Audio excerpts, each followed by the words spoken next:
3 years ago, I had it all. A career that was soaring, a beautiful wife named Lucy, and a son, Lucas, who looked at me like I was invincible.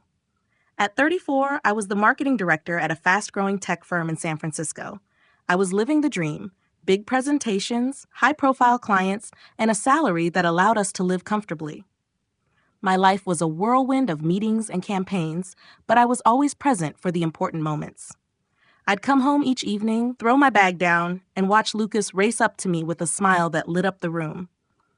Lucy and I would exchange quick smiles over dinner, a simple moment of connection amidst our busy schedules. It was all going so well. I was on top of the world, at least I thought I was. Then one night, everything changed. It wasn't because of anything I did at work or anything I could have predicted.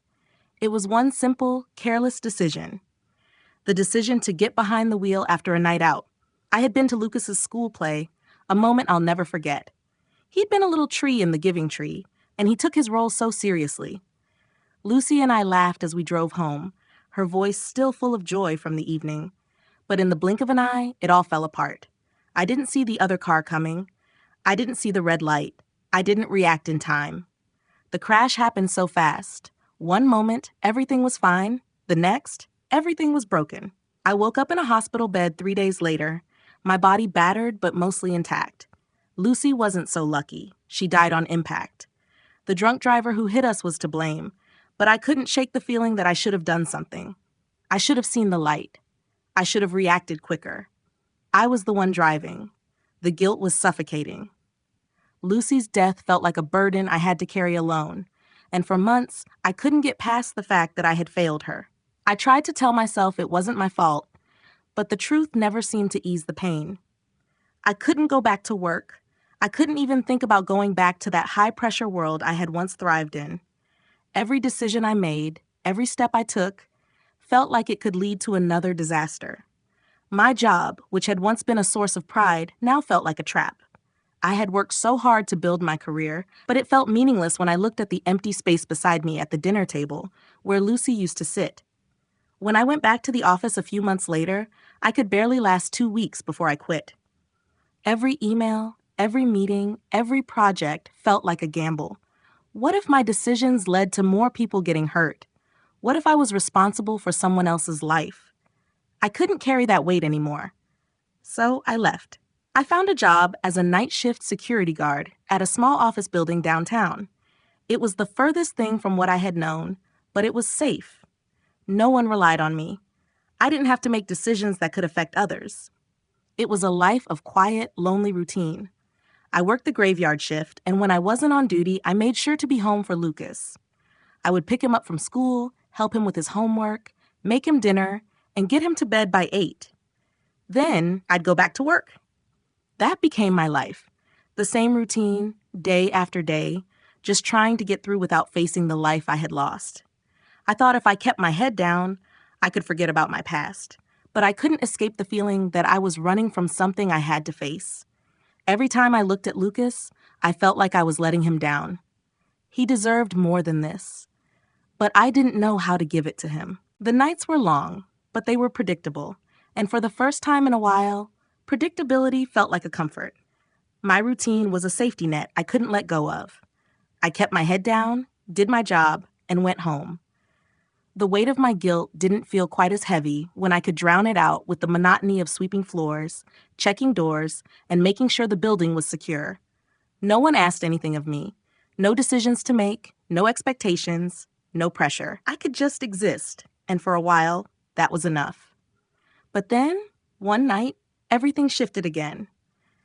It was around 11 p.m. when I walked through the parking garage, the same tired routine I'd done 1,000 times before. The building was nearly empty. Most of the employees had gone home by now. But as I pushed my cart down the hall, I noticed lights flickering in one of the conference rooms. I could hear voices, raised and frustrated, as they echoed down the hallway. Curiosity got the best of me, so I stepped a little closer. Through the narrow window in the door, I saw a group of engineers hunched over their laptops, faces tense, typing furiously as if their lives depended on it. The atmosphere in the room was heavy, full of anxiety and exhaustion. I kept walking, but something about the scene stuck with me. I'd heard whispers around the building about a major project underway. Something about a new software platform that could secure a lucrative partnership for the company. They'd been pushing hard for weeks, racing against the clock. The voices in the conference room grew louder, and I couldn't shake the thought that they were in over their heads. The next few moments were like a slow-motion replay in my mind, my feet dragging as I debated whether or not to just keep walking. I had no business in there. I was a security guard now, not part of the team anymore. But then I heard a word that made my heart skip a beat. Bug. I'd worked on plenty of projects in my old career, and I recognized the language. A bug in the system. And judging by the chaos in the room, this one was big. I paused for a moment, then slowly, without thinking, I walked toward the door. I knocked lightly, trying not to make too much noise, but when no one answered, I knocked again, a little louder. Finally, Michael, one of the engineers I vaguely remembered from when I worked here, looked up and frowned. "Can I help you?" he asked, clearly annoyed. "I think I know what the problem is with your system," I said, my voice sounding almost foreign to me. I couldn't believe I was even speaking, but something inside me couldn't let it go. "I used to work on projects like this. I think I can fix it." He stared at me for a moment, processing what I had said. Then he exchanged a look with the others. I could tell they were skeptical, probably wondering what a security guard was doing, talking about software bugs. Michael raised an eyebrow and sighed. "All right, let's hear it." I stepped into the room, feeling the weight of 1,000 eyes on me. The engineers didn't even stop typing. I stood at the whiteboard, picked up a marker, and started to explain. The room was tense, and for a moment, I doubted myself. What was I even doing here? These people were experts. Why should they listen to me? But I pushed those thoughts aside and focused on the problem I knew I could solve. The system was crashing because of a memory leak caused by a resource allocation error. It was simple but crucial. The fix? Add a memory pool to better handle resource allocation, and the system would stop crashing. The solution would take less than 15 minutes to implement, but it would save them hours of debugging. At first, they didn't believe me. A few of them scoffed, some even laughed. "A security guard is going to tell us how to fix our software?" one of the engineers muttered. My chest tightened, and for a second, I considered leaving, but I couldn't back down now. Not after seeing how close they were to breaking. Then, out of nowhere, Sophia, the CEO, stepped into the room. She had been pacing in the background, but now she approached us, her voice cutting through the tension. "What's going on here?" she asked, her tone demanding. "I have a solution," I said, trying to keep my voice steady. "I can fix the bug." Sophia turned her sharp gaze toward me, then to the engineers and back to me. "All right, show us," she said. And just like that, the room shifted. The engineers started paying attention as I outlined the fix in more detail, explaining how the memory leak was causing the system to crash when the server hit a certain load. Michael, one of the engineers, typed in the fix, and in minutes, the error logs stopped appearing. They ran a series of tests, and the system passed everyone. The engineers looked at each other in disbelief, then at me. Sophia turned to me, her expression unreadable. "Who are you?" she asked. "My name is Alex. I used to be the marketing director here," I replied, feeling a wave of vulnerability crash over me. The room fell silent, the realization sinking in. The solution that had eluded them for days had been solved in minutes by a former director turned security guard. It felt like a small victory, but one I wasn't sure I deserved. Sophia walked up to me, her voice calm but firm. "You just saved us, Alex. I want you back on the team. We need someone who can solve problems like this. How would you like to come back as a senior developer?" Her words hit me like a punch. I hadn't written code in years. I had walked away from it, convinced I wasn't worthy anymore. But as I looked around at the engineers in the room, I realized I had been running from something I was good at, something I had once loved. Maybe it was time to stop running. "Are you sure I'm ready for that?" I asked, unsure if I was even capable anymore. Sophia smiled slightly, a rare glimpse of warmth in her eyes. "You already are, Alex. It's time to stop hiding." The offer to return as a senior developer felt surreal.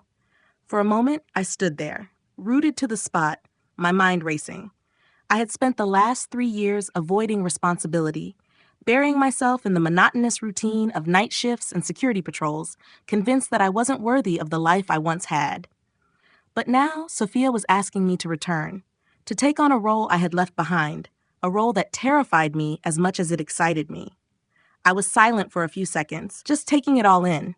The engineers were still staring at me, and I could see the mix of surprise and skepticism on their faces. But then there was something else there. Respect. Not because I had saved the company, but because I had stepped up when it mattered. It wasn't about the fix I provided. It was about my willingness to take responsibility even when I thought I had no right to. Sophia waited patiently, her expression neutral but expectant. I had to make a choice. The offer hung in the air, heavier than any decision I had made in years. I could say no, keep hiding in the safety of my routine, and let fear dictate my future. Or I could take the plunge, face the very thing I had been avoiding since that night, and trust that I was capable of being more than the broken man I had convinced myself I was. I don't know if I'm ready for that, I finally said, my voice quieter than I intended. The words felt heavy on my tongue, but I couldn't hide the doubt that still lingered in my mind. I hadn't written code in 3 years. I had walked away from my career, from my potential, and now I was supposed to just step back into it like nothing had changed. It felt like too much, like I was asking too much of myself. Sophia didn't flinch. "Alex," she said, her tone calm but firm, "you just solved a problem that a team of highly skilled engineers couldn't fix in days. You know this system, and you know how to solve complex problems.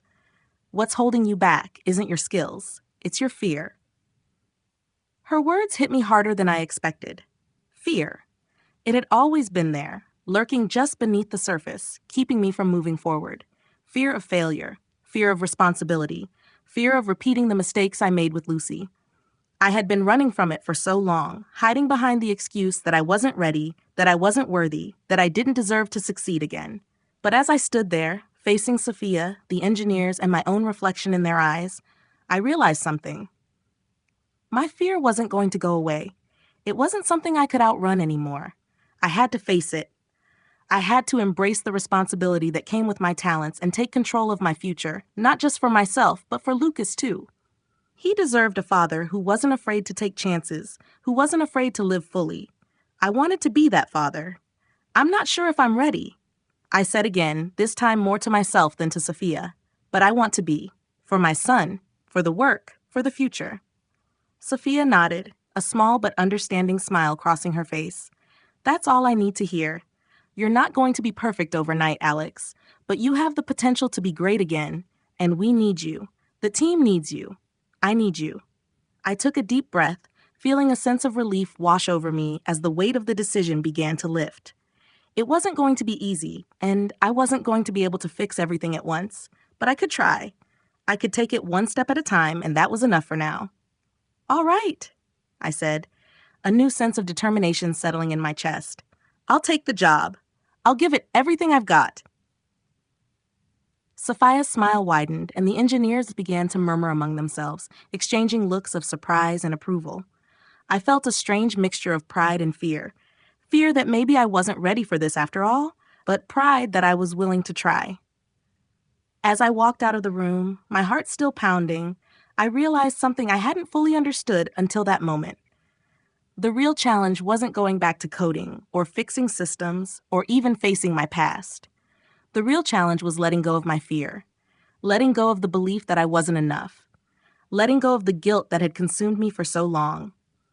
And for the first time in years, I felt a flicker of hope that maybe, just maybe, I was starting to rebuild the life I had lost. The road ahead would be hard, but I wasn't going to walk it alone anymore. I was going to walk it with purpose, with courage, and with the knowledge that I could still make a difference. And for the first time in a long time, I felt like I was finally stepping back into the life I was meant to live. The first few weeks back were harder than I expected. There was the usual excitement that comes with a new beginning, but beneath that was a layer of fear that I couldn't shake. I'd spent 3 years avoiding this life, the constant demands, the deadlines, the high stakes, and now I was back in the thick of it, trying to fit in as if nothing had changed. But everything had changed. The office felt different. Not because the building had changed, but because I had. I wasn't the confident marketing director who could handle everything with ease anymore. I was a man who had been running from his past, hiding in the shadows of a job that didn't ask anything of me. Now, I had to find my place again, in a world I wasn't sure I belonged to anymore. The first task I was assigned was a systems update that involved rewriting some of the legacy code. It was the kind of work I used to breeze through, but as I sat in front of my computer, staring at the lines of code, I felt paralyzed. The screen seemed to mock me. It wasn't that I didn't know how to do the work. It was the fear of failure that had crept in. What if I missed something? What if I caused another disaster? What if I was just fooling myself, thinking I could ever be the person I once was? I spent hours staring at that screen, getting nothing done. The fear of messing up gnawed at me. I could almost feel Lucy's absence beside me, her quiet voice telling me to move forward, but also reminding me that I had failed her. That guilt was still there, lingering at the edges of my thoughts. I had hoped returning to work would help me heal, but it seemed to open the wound wider. After several hours of struggling, I walked down the hall for a break. I wasn't sure if it was just to clear my head or to avoid the task at hand. As I walked past the conference rooms, I caught sight of Michael, the engineer who had mocked me when I first offered my solution. He was talking to a group of younger developers, explaining a project they were working on.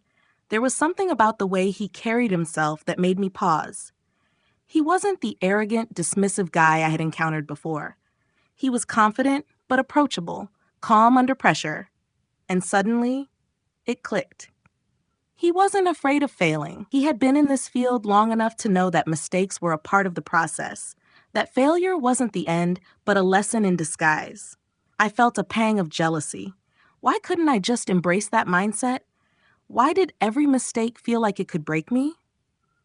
I took a deep breath and walked into the break room, grabbed a coffee, and tried to shake the thoughts off. But Michael's attitude stayed with me. I needed to let go of my fear. I needed to trust myself again. Later that day, I went back to my desk and looked at the code again. This time, I didn't focus on the fear of getting it wrong. Instead, I focused on the task itself, breaking it down, understanding it, solving it. I started writing slowly at first, but with more confidence as I went along. And when I finally ran the test, the system worked. It wasn't perfect, but it was a start. I had done it, I had faced my fear, and I had moved past it. It wasn't a miracle. I didn't suddenly feel like the same person I was before the accident, but I felt a shift. A small one, but enough to make me believe that I could keep moving forward. I wasn't going to be the perfect developer overnight, and that was okay. I didn't have to have all the answers, but I had to trust that I could find them, one step at a time.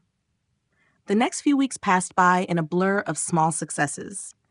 Each line of code I wrote, each problem I solved, felt like a small victory. I wasn't the man I had been before, but I was becoming something new, a version of myself that wasn't defined by my mistakes, but by my ability to rise from them.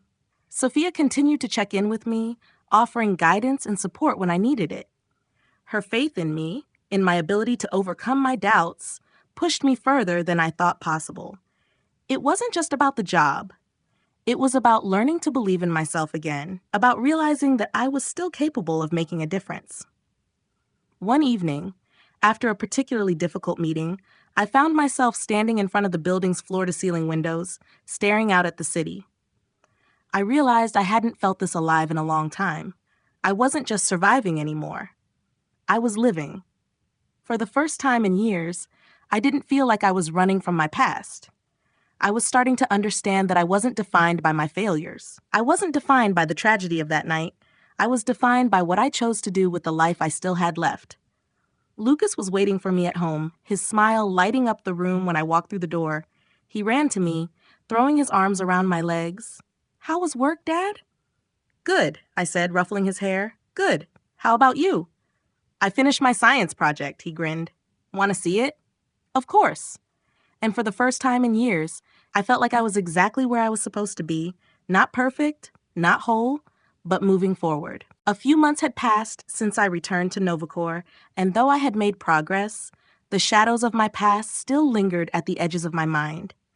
Every day felt like a balancing act, holding on to the hope of moving forward while trying to keep the weight of my old guilt at bay. There were moments when I felt on top of the world, like I was back in control. But then, there were moments when the fear would creep in again, especially late at night when everything was quiet and the city outside my window was still. The work itself had become less daunting. With every project I took on, I regained a bit more confidence. The engineers I worked with, especially Michael, had become a team of sorts. They weren't just colleagues, they were mentors, guiding me through the changes that had happened in the industry while I was gone. The tech world had evolved, and catching up had been a challenge. But with each small victory, I felt myself returning to the person I used to be, a person who thrived in solving problems, a person who could contribute something meaningful. Still, despite the progress, I found myself doubting my worth. I'd walk into meetings, sit at my desk, and wonder if I was really cut out for this. What if I was just an imposter in this world I had left behind? The fear of failing again, of making a mistake that could cost the company or my colleagues, haunted me. Some days, it felt like my past was right behind me, waiting for me to mess up, to prove that I wasn't enough. One afternoon, as I was finishing up a code review with Michael, I realized something. I had spent the last few months trying to prove to everyone around me that I still had value, but I had forgotten to prove it to myself. I had been looking for validation from my colleagues, from Sophia, from the world around me, but in doing so, I had neglected to give myself the permission to be imperfect. Michael noticed my quietness as we wrapped up the meeting. "You're doing great, Alex," he said, his voice easy, like he'd been saying this for weeks. "I know you don't always believe it, but you are." I smiled weakly, the old instinct to deflect praise kicking in. "I'm just trying to keep up with all of you." "Yeah, well, you're keeping up just fine," he said, not letting me brush it off. "You know, I've been in this business a lot longer than you, but I've never met anyone who bounces back like you do. It's impressive." His words stuck with me long after I left the meeting. I had always thought that being a great developer or a great person in general meant never making mistakes. But what I was slowly learning was that growth came from facing mistakes and learning from them. I didn't need to be perfect. I just needed to keep showing up. The next morning, as I sat down at my desk, I made a decision. I was going to stop measuring my worth by how many projects I completed or how many praises I received. Instead, I would measure it by how I responded when things didn't go as planned. I wasn't going to be afraid of failing anymore. I was going to embrace it. It wasn't an easy shift. There were days when the old fears came rushing back, reminding me of the accident, of Lucy, of everything I had lost. But those days were becoming fewer, and I was starting to see myself not as the person who failed, but as the person who could keep going despite it all. Sophia noticed the change in me too. One afternoon, she called me into her office, her usual calm, collected demeanor replaced with a slight smile. "I've been hearing great things about you, Alex," she said. "Not just about your work, but about how you've been interacting with the team. You're helping people more than you realize." I shrugged, suddenly uncomfortable with the attention. "I'm just doing my job." Sophia leaned back in her chair, studying me. "No, you're doing more than that. You're teaching people what it means to keep moving forward, even when things get tough. And that's something we can't teach in any coding class." Her words caught me off guard, and for the first time, I felt a real sense of pride. It wasn't because I had solved a particularly difficult problem or led a successful project. It was because I was learning to be vulnerable, to face my past, and still show up for the present. "Thank you," I said, surprised by how sincere the words felt. "I'm trying." Sophia nodded. "And that's all any of us can do. Keep trying." That evening, as I sat in the quiet of my office, the city lights sparkling outside, I realized how much I had changed. The fear was still there, but it didn't control me anymore. I had faced my demons, embraced my imperfections, and kept going. And for the first time in years, I felt like I was finally where I was supposed to be. Lucas was waiting for me at home, of course, his little face lighting up when I walked through the door. I scooped him up in my arms, feeling the warmth of his embrace, and for the first time in a long while, I felt like I was whole again. "Dad, guess what?" he asked eagerly, eyes shining. What is it, buddy? I got an A on my math test. I grinned, setting him down. That's awesome, Lucas. I'm proud of you. He beamed. Thanks, Dad. You've been doing great too, right? I laughed softly, the question surprising me. Yeah, I think I am. And just like that, I realized the real success wasn't in getting everything right. It was in learning to move forward, to keep going, even when it felt impossible. I wasn't perfect, but I was trying. And that was enough. It had been a few months since I made the decision to stop running from my past. And though it still wasn't easy, I was beginning to feel like I was finally reclaiming pieces of my life.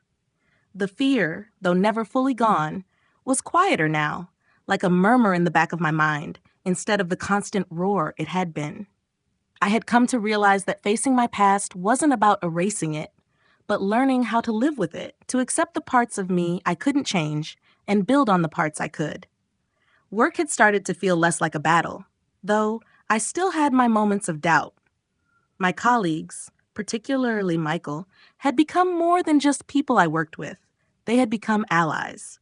We had built a sense of camaraderie over time, and it wasn't just about coding anymore.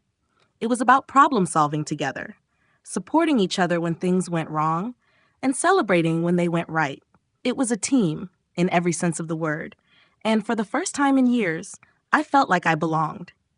But there was still one thing I hadn't fully dealt with: the anniversary of the accident. I had tried to ignore it, as I had every year since that night, but it lingered in the back of my mind. The date was coming up, and I could feel the familiar anxiety creeping in. I had promised myself I wouldn't let the past dictate my future, but the thought of that night, the fear of what could have been different, still haunted me. It wasn't about the guilt anymore. It was about the feeling that I couldn't truly move on until I faced that day, that memory, and made peace with it. The night before the anniversary, I sat alone in my apartment, looking out at the city skyline. Lucas had gone to bed, and the house was quiet. I could feel the weight of the moment pressing in on me. I knew I needed to confront the pain, but I didn't know how. I had spent so much of the last few months trying to move forward, trying to focus on the present, that I hadn't given myself the space to acknowledge the pain that still lingered. So I made a decision. I would visit the spot where the accident had happened. It was a simple thing, but it felt like the only way I could finally give myself the closure I needed. I wasn't going there to relive the horror of that night, but to remind myself that it wasn't the end of my story. It was a chapter, a painful one, but not the end. I had the power to write the next chapter, to decide how the story would go from here. The next morning, I drove to the intersection. The place looked the same: busy streets, cars rushing by, people going about their day like nothing had ever happened. But for me, it was different. The moment I pulled up, my heart began to race, and the flood of memories came rushing back. I could still see it: the headlights, the screech of tires, the chaos. My chest tightened, and for a moment I almost turned back.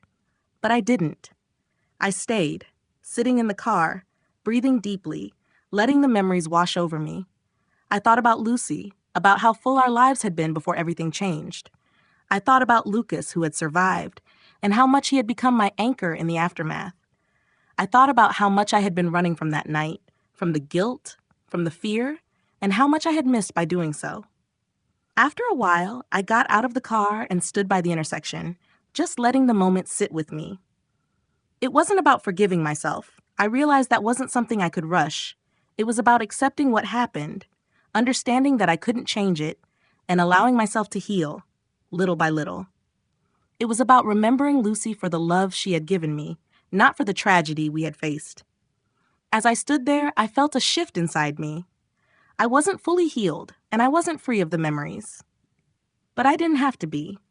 I was finally ready to let go of the burden I had carried for so long, the weight of feeling responsible, of thinking I had to do it all alone. I had a future to look forward to, a son who depended on me, and a job that made me feel alive again. And that was enough. I drove home that day with a new sense of peace. It wasn't a grand epiphany, but it was a small, quiet victory. I was no longer afraid of what the anniversary would bring. I could finally move forward, not by forgetting, but by accepting, learning, and growing. When I walked through the door, Lucas was waiting for me, as usual. He looked up, his face lighting up with a smile. How was your day, Dad? Good, I said, crouching down to his level and wrapping him in a hug. Really good. For the first time in a long while, I felt like I was exactly where I needed to be. Not perfect, not whole, but moving forward. And that was enough. A few months after confronting my past and coming to terms with the guilt I had carried for so long, life started to feel like it was moving in the right direction again. It wasn't perfect, and I wasn't entirely free from the weight of what I had been through, but I was no longer letting it control me. Every day felt like another step forward, another small victory. Work had become something I looked forward to. The team had really come together over the last few months. I was finally back to doing what I loved: coding, problem solving, and collaborating with people who didn't just see me as a former marketing director turned security guard. They saw me as a developer, an integral part of the team. The respect I had longed for but never thought I could regain was slowly becoming a reality. It was during one of our meetings that I realized just how far I had come. We were in the middle of a product launch, one of those high-stakes, all-hands-on-deck projects that left everyone running on caffeine and adrenaline. We were facing a tight deadline, and everything was on the line. The pressure was high, and I felt that familiar knot of anxiety tighten in my chest. But this time it was different. I didn't let the fear take hold. I didn't let it paralyze me the way it used to. Instead, I dove into the work, keeping my focus on the task at hand. There was a critical bug that needed fixing, something I was familiar with, and for the first time, I didn't hesitate. I went straight to the whiteboard, drew out the solution, and explained it to the team. My hands were steady, my voice confident. I didn't second-guess myself. I was no longer the man who had once hidden behind his mistakes and guilt. I was a developer again, solving problems, taking responsibility, and moving forward. Sophia, who had been watching me from across the room, pulled me aside afterward. "That was impressive, Alex," she said, a proud smile on her face. "You've come a long way. You're leading this project in ways I didn't expect." I didn't know how to respond at first. It wasn't the words themselves, but the acknowledgement, the recognition, that meant more than anything. I had worked hard to prove to myself that I could still be the man I used to be. Someone who could make a difference, not just in my personal life, but in my professional life too. "Thank you," I finally said, feeling a warmth spread through me. "I've been trying." Later that week, as I was leaving the office, Michael caught up with me in the parking garage. "Hey, Alex," he said, his voice a little more casual than usual. "You've really stepped up lately. I don't think anyone else could have handled that situation the way you did. You're not just a part of the team, you're leading it now." His words hit me harder than I expected. I had always been someone who tried to avoid leadership positions, someone who shied away from the responsibility that came with being in charge. But in that moment, I realized something important. Leadership wasn't about being perfect or having all the answers. It was about showing up, taking responsibility, and doing your best, even when you didn't feel ready. That night, as I sat down to dinner with Lucas, I couldn't help but smile. He was talking excitedly about his school project, telling me all the details like only an 8-year-old could. I listened, proud of how much he had grown and how much we had both grown together. It wasn't just about surviving anymore. It was about living, being present, being involved, and making the most of every moment, no matter how small. As I tucked him into bed later that night, I thought about how far I had come. I wasn't just going through the motions anymore. I was creating a life I could be proud of, one that wasn't dictated by the mistakes of the past, but by the choices I made every day. The next morning, I stood by the window in my apartment, looking out at the city. For the first time in years, I felt like I was in control. Not of everything. Life wasn't that simple, but of my own path. I was building something new, piece by piece, and I was learning to embrace the challenges that came with it, rather than fear them. I had no idea where this new chapter would take me, but for the first time, I wasn't afraid to find out. I was finally ready to live, not just survive. And as I walked out the door, heading for another day at the office, I knew I was exactly where I was supposed to be. Not because everything was perfect, but because I was choosing to move forward, one step at a time. Life can feel overwhelming at times, especially when facing setbacks, guilt, or fear. But the most important advice I can give is this: don't run from your past or your mistakes, no matter how heavy they seem. Instead, learn to embrace them. Understand that growth doesn't come from being perfect, it comes from moving forward despite the challenges. When fear paralyzes you, take a small step. It doesn't have to be a giant leap. Just show up, keep going, and trust yourself to handle what's in front of you. Remember, failure is not the end, but a part of the process. Every misstep is an opportunity to learn and become stronger.